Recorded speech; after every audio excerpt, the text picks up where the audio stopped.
All right. Welcome back to the Built to Grow podcast. I'm your host, Tim Lyons, joined in studio with Randy Angston. What's up, man? I think he does it just to get me to laugh. I think every time. I think I do it to entertain myself. If we're being honest, I just pause and twist. And anyways, guys, let's jump right into it. We've got 4 things gym owners make mistakes on when doing grand openings or re-grand openings. And the reason we put re-grand openings in here is because there's a lot of people changing models, changing branding, location like into re-grand openings. Always a great idea. It's a great idea. One of the things way back, gosh, this must have been 4 years ago, we had an episode where I said we were talking about things to grow your business, and one of them was a rebrand. But I said, it takes some big balls to do a rebrand.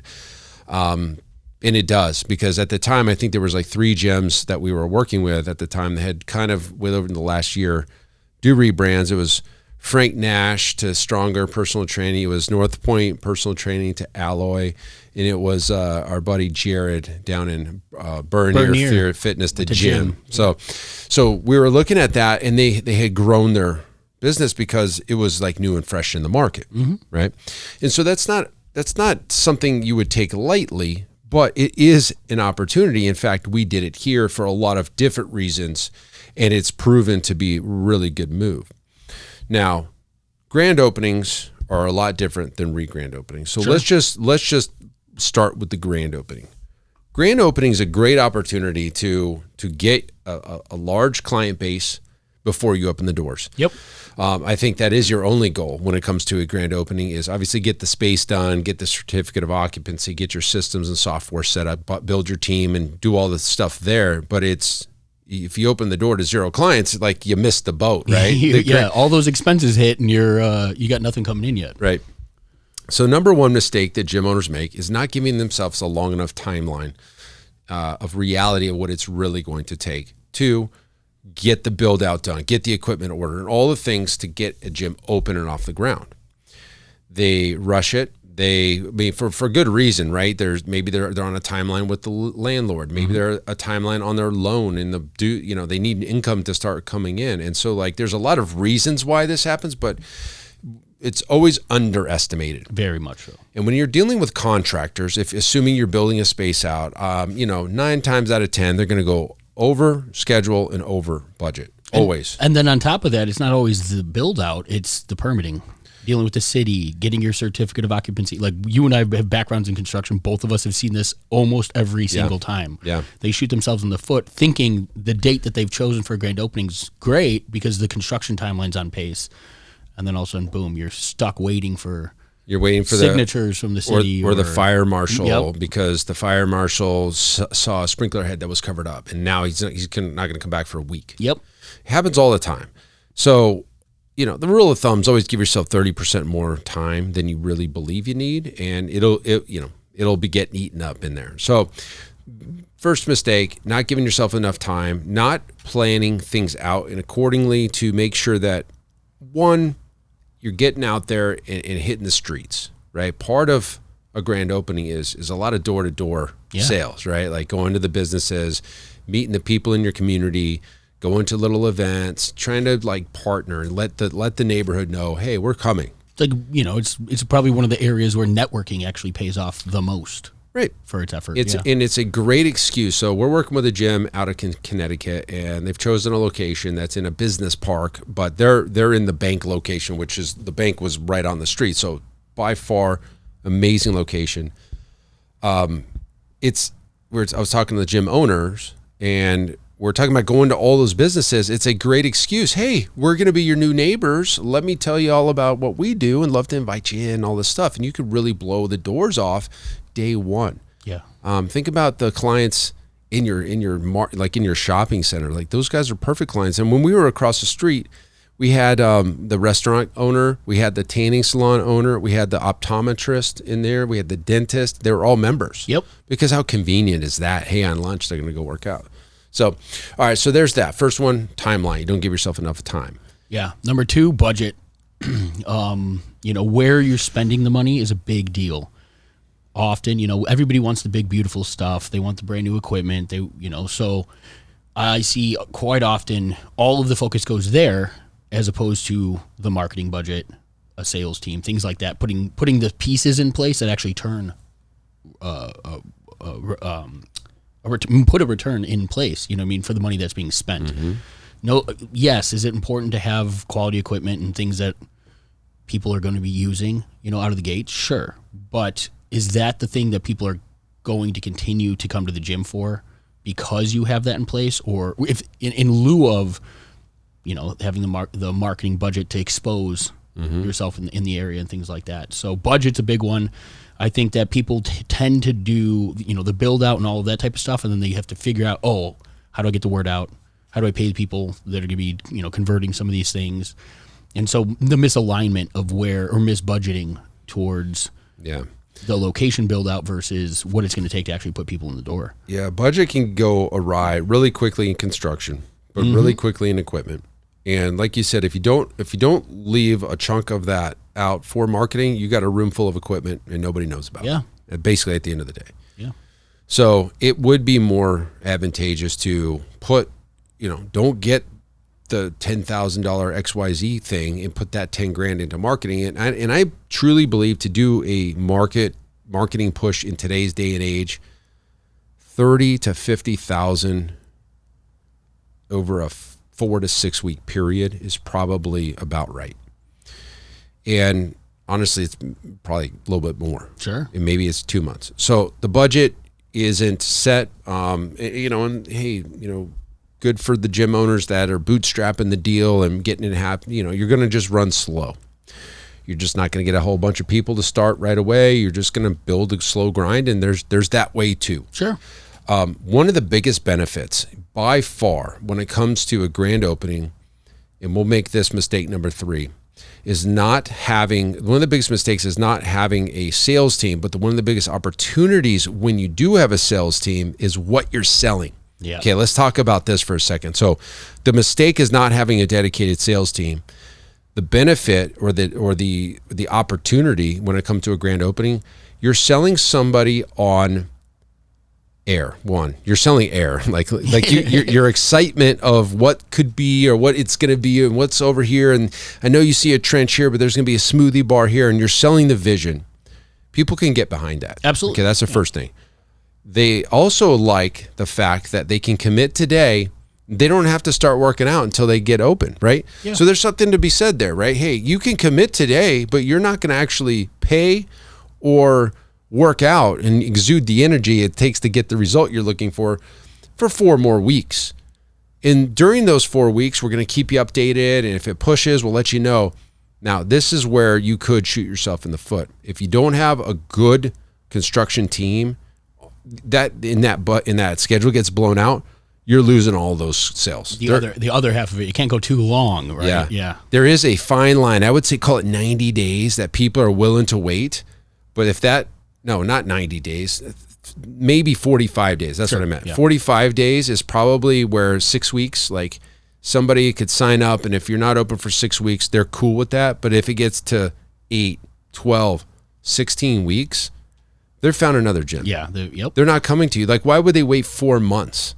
So can't sell too early, but you can't sell too late. It's this like 45-day window, which is probably the sweet spot. If you really wanted to get in front of it, maybe you start selling 60 days out, but you better be damn right on that schedule. That certificate of occupancy is the day you can open for business. Yeah, absolutely.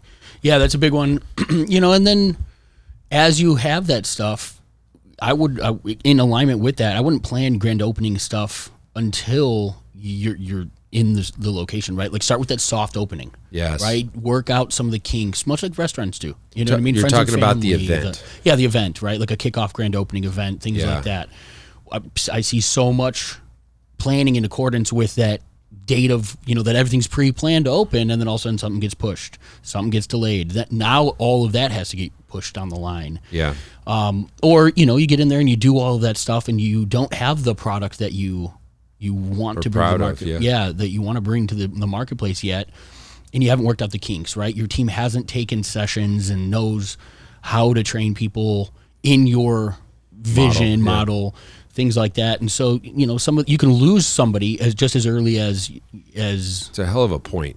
It's a scary one too, because again, you're putting all of your eggs in this basket, trying to make this as good as you can make it. Yeah. Customers will give you grace when they know, like when you're clear and transparent on, hey guys, for the next couple of weeks, we're working the kinks out. Yeah. You know what I mean? Like, think about it. I mean, we've been to soft openings for restaurants together and things like that. Like, you expect questions that they can't answer yet, or things just not to go as planned. But with the expectation, right? You're setting that standard. You're setting that expectation in the client's eyes. They will give you some of that grace. If you come, out of the gates raging and believe that everything's going to be perfect day one, and then you fail that. Yeah. You can't get that trust back. You're never getting that back, yeah. Yeah. So follow the model of the soft opening. Bring your friends and family in. Do a little bit of a soft opening. Then let your founding members get in there. Test the pressure test. And then after you've been in there 30 or even 45 days, then you plan a grand opening event that might be in month 2 or even month 3, sure, where now you've been open. You've got a little buzz going on. Now we bring everybody from the community in, you get the ribbon cutting and all this stuff at that point. And then you can leverage it again. So it's a big pre-opening push, then it's working the kinks out, and then it's another like push again for the grand opening. Which brings us to probably mistake number 4 is what you offer in the market, the hook for the grand opening. The buzzword around town is founders rate. Founders member, founders of the new gym. The biggest mistake, as mistake number 4, is extending those discounts for life. Yeah. Never ever do a founding rate for life. Discount it for life. Never. Yeah, that's a scary one. I mean, unfortunately, we all went through the pandemic, and there is a portion of gyms that could not. I mean, think about what we all went through during that, right? Your vendors hit you. Every single vendor you work with hit you with a 30% increase. If your margins are relevant to 30, if you got 30% margins in your business and you couldn't pass on that rate increase that you felt in the business to your consumer, you as the business owner just took a 30% decrease in your margins, and probably took all the profit away.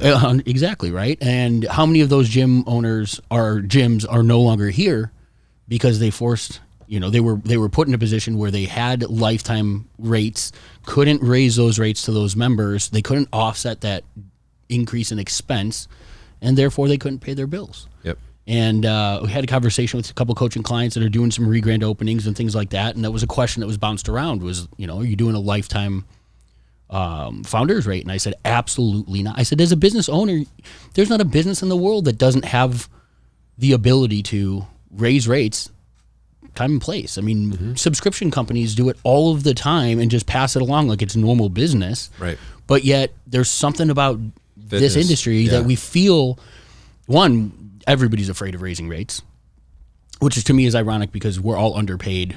Any gym owner is underpaid for the services that they provide, in my opinion, right? We're providing for health and fitness and what we're doing for the community.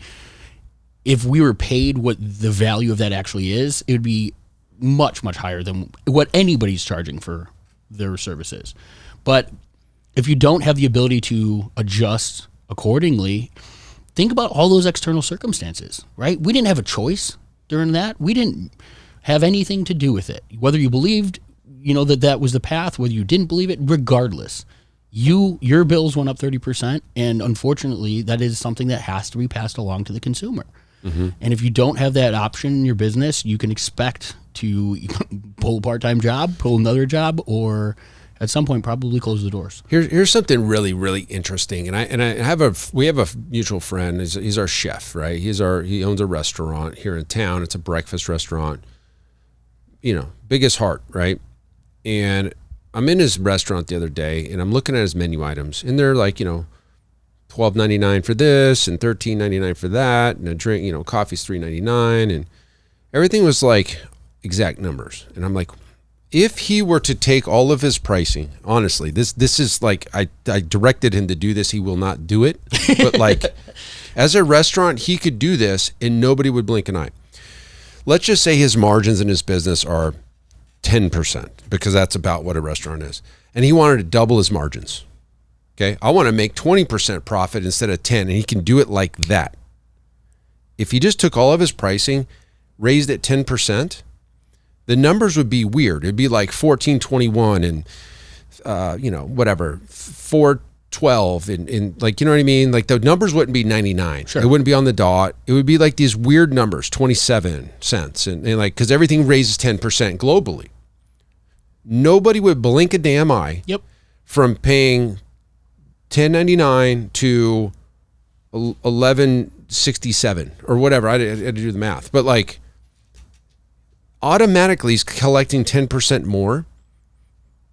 The customers wouldn't blink an eye. Yep. And he would make 10%. And it's like, why wouldn't he do that? Good question. He won't do it. Yeah.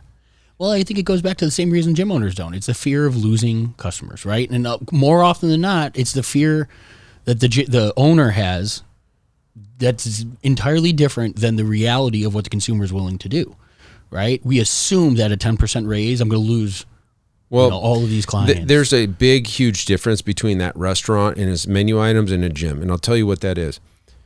The menu items, you pay for that today and you're done. You're done. Sure. The thing's fulfilled. Over here in the gym, you got these people on agreements that have been paying, let's just say $400 a month, and now you want to go to $439.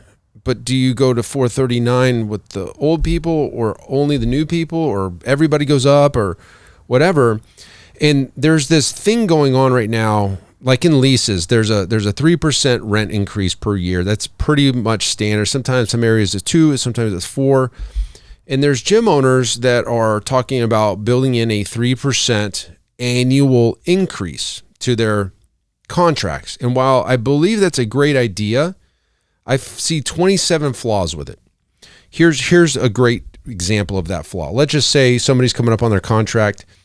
Here's the way around it. Unless you're increasing your rates every quarter, you're going to run into situations where the new people are paying less than the person renewing. Sure. What do you mean? Well, let's just say your rates were $100 a month. I'm just throwing numbers out there. And the person's coming up on their year and you haven't raised the rates in that year. Well, they're going to go to $103 a month, and the people new are still paying $100 a month, and you got a problem then. Unless you raise every quarter, you're always going to have some group of people that are renewing their rates at a higher rate than the newest people coming in the gym. And I believe it should probably be the opposite. Sure. Right? You should always be 1 or 2 increases away, behind, in front. For your existing clientele base. Yeah. I'm just saying, like, and then when you go 3%, you're going to have all these weird numbers, just like the restaurant. You're going to have 103, 107, 111, whatever. I don't know. I believe that should be the case, but I think you're going to have a couple of different issues with the people that are renewing at a higher rate. Well, why don't I just quit and start over and I'll get the lower rate? Yeah. Well, wait a minute. That's not what we want, right? It's like, so anyways, I just thought that was interesting. And I believe there should be something there, but I just haven't figured out the way that would work perfectly. Yeah. I mean, I've had gym owners talk about maintenance fees, annual maintenance fees to help cover some of that cost, things that have to go out like that. We did that when we first opened. We had like a $25 maintenance fee, and it's common with general access gyms. Yeah, because I was getting a lot of guidance from the big box club at the time.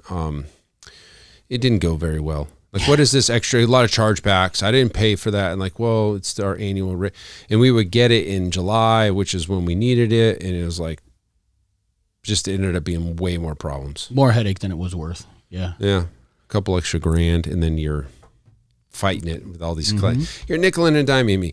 All right, so listen, there was 4 things. It was not giving yourself enough time, not giving yourself enough budget, not having a dedicated sales team, and granting these lifetime founder rates forever. Now, there's probably 12 other things we can talk about, but not on this episode. That's it for this show. Hopefully that helps you guys tweak some things, adjust, and have a great grand opening or re-grand opening. That's it for the show. Until next time, keep changing lives. We'll see you on the next show. Bye. All right, thanks for listening to another episode of the Built to Grow podcast. If you want more help growing your business, join our free Facebook group, Profit Accelerator, helping training gyms grow to $30,000 a month and beyond. We'd love to see you there. Go check out the show notes for the link and keep building something great. And we'll see you in the next episode.